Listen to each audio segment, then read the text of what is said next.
Broly, the legendary Super Saiyan and also one of the most hated characters in the entire Dragon Ball franchise. Despite the amount of constant fan service that is given surrounding this character, he still doesn't seem to resonate with many Dragon Ball fans. A lot of this falls upon his storyline as a character and where it falls flat, but honestly, I'm here to tell you all that there is a lot more to Broly's story than we may think. Within the seemingly simplistic character of Broly lies an emotionally damaged, unstable being in my opinion that not many people think critically about. Movies 8 and 10 of Dragon Ball Z give us the entire on-screen story of Broly's life. So what can we take from it and potentially uncover?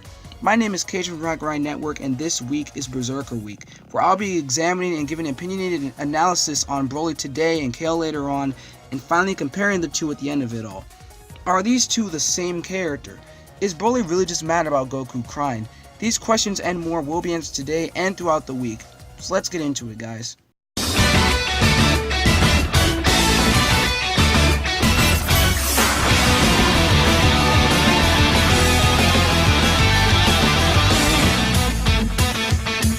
You're probably wondering right now why I would spend a video defending Broly, and I don't blame you.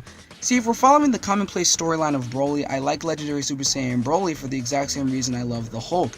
Just some gargantuan, muscled guy going insane, being fueled by rage. You could argue that people like the Hulk because of his internal struggle with Bruce Banner, but no, you like the Hulk primarily because he's incredibly strong. You like seeing him fight against literally anyone who catches him on the wrong day. This is Broly's appeal from the most rudimentary level of depth and understanding, but let's go deeper than that. See, Broly was an anomaly, someone with an incredibly abnormal power level for someone his age, and for that reason, King Vegeta found it necessary to wipe him out for good, along with his father Paragus. See, despite what you think about Goku just crying beside him, there is not something in that more traumatizing than you and your father being nearly killed and left to rot. Also, bear in mind the simple fact that despite how quote-unquote horrific having someone crying beside you is, it's literally impossible that Broly would even remember this. See, the idea of infantile amnesia states that between the stage of birth and the age of 3 or 4, it is completely common to not remember the events of your very early childhood. Now, bear in mind that Saiyans and humans are completely different creatures with different biological and genetic construction. However, we never see much of an example of Goku, Vegeta, etc. remembering specific times in their lives when they were babies. That's not a huge defense considering the question of why would it ever be brought up, but even still, considering the few similarities that Saiyans and humans have, most of all physical appearance, this whole idea of Broly's rage simply being on Goku crying simply doesn't work due to the idea of infantile amnesia. Anyways, upon Frieza's destruction of planet Vegeta, Broly shielded himself and his father to escape harm's way. However, as time rolled by, Paragus saw that Broly was nearly impossible to control, and he continually would make life an absolute nightmare for the pitiful Papa. Here's the thing, these are signs of something called complex trauma. NCTSN.org states that children who have experienced complex trauma often have difficulty identifying, expressing, and managing emotions, and may have limited language for feeling states. They often internalize and or externalize stress reactions and as a result may experience significant depression, anxiety, or anger. Their emotional responses may be unpredictable or explosive. We'll investigate further into this wording a bit later, but it all seems very relative to Broly here. Broly is literally unstable as early as his childhood, and what's more explosive than your son punching you in the face and blinding you in the left eye? Ouch. Broly's stress reactions were far too externalized, and his management of emotions was about as good as Dimp's management of the Xenoverse 2 servers. So, Paragus thought of the perfect plan, and after some confrontation, he thus put a crown on his head that would be able to control his power. However, immediately after this, his goal was simply changed to just get revenge on Vegeta, and he utilized Broly to help him accomplish that goal. This should be setting off some red flags. First of all, by controlling his power and thus his emotions, which he did indeed do as evidenced by how docile Broly became, Paragus was basically forcing him to internalize his stress reactions, which again would result in significant outbursts of anger, perhaps more significant because of being bottled up all those years. But those outbursts would never show up until Goku arrived, making him completely lose it. But why Goku?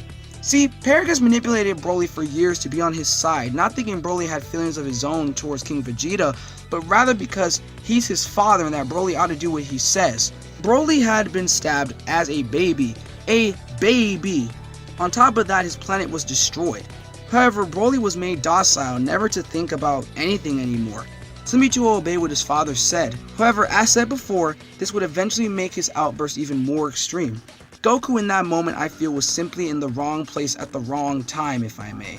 See, the explanation by NCTSN continues by explaining that for a child with a complex trauma history, reminders of various traumatic events may be everywhere in the environment. Such a child may react powerfully, and have difficulty calming down when upset. Since the traumas are often of an interpersonal nature, even mildly stressful interactions with others may serve as trauma reminders and trigger intense emotional responses. See, going by this theory that Broly simply has complex trauma, which again is completely reasonable considering his planet blew up, by the time he had met Goku again, every other reminder of the events that transpired on planet Vegeta had been long gone due to Paragus' brainwashing, and his focus became purely on Goku without even realizing what the true cause of his anger was. Paragus literally used him as the pawn for power, a brute brawn for his overconfident brain, draining his focus of anything aside from serving him and remaining seemingly peaceful. Broly would have no way of remembering Goku's face, but who's to say that the manipulative father that is Paragus didn't know of the troubles of Goku's crying? Who's to say that he himself couldn't have redirected Broly's anger completely? Paragus probably didn't want to use Vegeta as Broly's trigger because it would potentially ruin the plan that Paragus had set so long ago for the comet to crash into the planet and, kill everyone, and Broly would have just killed him without following instruction. So, who better than innocent little Goku, someone who Paragus would never have expected for Broly to meet? Goku was nothing more than an outlet. Broly remembered all at once the tears, the constant agony of hearing that same cry over and over again. At that moment, Broly and the audience believed that Broly had seriously just held a grudge over Goku crying over all these years, when in reality, Goku was simply an outlet for Broly's most explosive outburst yet, one that he would have difficulty coming back from. A slightly stressful situation and confrontation with Goku, Vegeta, and the others created something more deadly than anyone could ever have imagined, all due to the most extreme case of a complex trauma that I have personally ever seen. This led to the legendary Super Saiyan transformation, a form that is purely fueled by rage. Universe 7 Saiyans achieve Super Saiyan via some form of anger or aggression, whether by intense training or hostile situations. So the legendary Super Saiyan form should be considered a form in which the power keeps on going up per the amount of rage. Broly literally was clobbering everybody with the utmost ease. However, it has a cap. Broly says that his power is overflowing, not that his power is infinite, not that it's maximum, but that it's gone far beyond what his body can handle. Even still, he is so blinded by rage that he charges in anyway. Goku and his friends finished the job, and a lot of people feel the ending was totally ludicrous, but in reality, in my opinion, it makes complete sense if you paid attention. Broly keeps saying his power is overflowing. Overflowing referring to a cup that you keep filling with water even though he can't take it anymore. That rage kept making him stronger, yes, but his body couldn't handle it. Part of mastering a transformation is mental stability, and complex trauma doesn't necessarily allow for that. Due to this, the power was just too much, and Goku simply hit him at a point where the power was concentrated, making it gush like green blood. However, let's backtrack a little bit. Paragus' plan involved a comet that would destroy the entire planet and Broly along with it. If you think that all that Broly ever said in movie 8 was Kakarot, you need to rewatch the film. Paragus makes a break for it and Broly literally crushes him in his arms. Then, he states that the plans of his father will remain moot and unseen. However, does this mean that he knew? Does it mean that the whole time he was aware that his father was playing him like a flute? Broly killed his father via a very calculated decision, and killing him was the first step into him having some level of mental and emotional freedom. However, this spawned the even more uncontrollable and irredeemable monster that would eventually get punched in the gut by Goku himself. To be honest, the true villain of movie 8 was not Broly, but rather his father Paragus, for his continually manipulative behavior shown by how he persuades Vegeta as well by knowing his pride and arrogance. He knew to convince Broly by knowing how to tap into his anger whenever Paragus would prefer he do so. Broly, being knocked out for so long, being free at last, has lost his mind. He sees Goten and thinks that he's Goku because, again, this tiny factor of Goku looking similar to Goten and Goten looking similar to Goku triggered previous memories. Again, he loses his mind, even more insane than before, and it ends with him being defeated once again.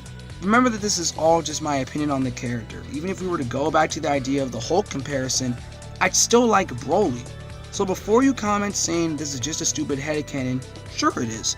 But there are cues that are seen all through the movie, and this connection just seems so obvious to me. It can be called headcanon, but it's well supported and well researched, I feel. Seriously, I don't mean to belittle or undermine anyone that dislikes Broly, and if you do after this, then by all means you have my respect and you have every right to feel whatever way you want to feel. I mean that. This is just my opinion at the end of the day. Even still, people gotta remember, a character doesn't need to be deep to be fun, just like Janemba for example. But I feel that Broly does have a lot of underrated depth to him, but that's just my view on it. Be sure to leave a like and comment your thoughts down below. Share the video with people that you know and people that you don't know, but you just want to harass my videos, in which case thank you. And please subscribe to the channel if you are new. With that being said, I love you all so much. I hope you all have an amazing day. Don't let anyone change who you are.